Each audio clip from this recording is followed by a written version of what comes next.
Federal Reserve has found themselves in a bit of a pickle. They've got a meeting coming up on December 10th on whether or not they should cut the federal funds rate. That's going to impact our economy at large, but also more specifically, that's going to impact mortgage interest rates.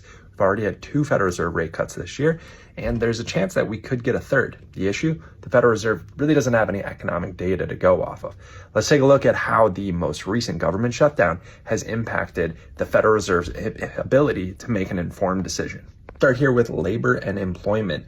The Bureau of Labor Statistics report, or the BLS report, shows our jobs data, and it also shows our unemployment rate.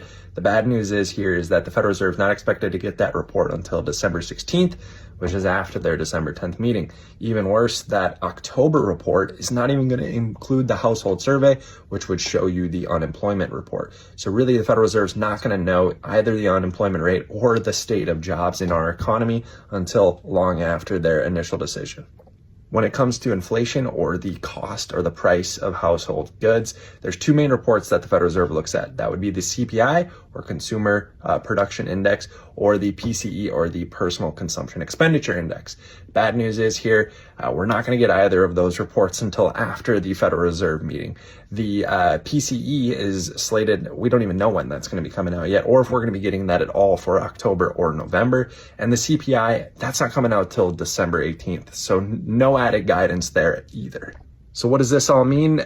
Really, the Federal Reserve has a December 10th meeting. Like I said, that they don't have a whole host of information, or a lot of information to inform their decision.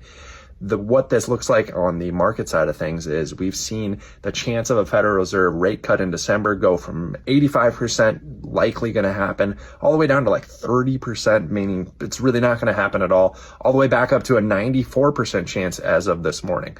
I still am not fully convinced that we're going to get a Federal Reserve rate cut, and I think the people who are going to tell you that they do know, they're just really making it up at this point.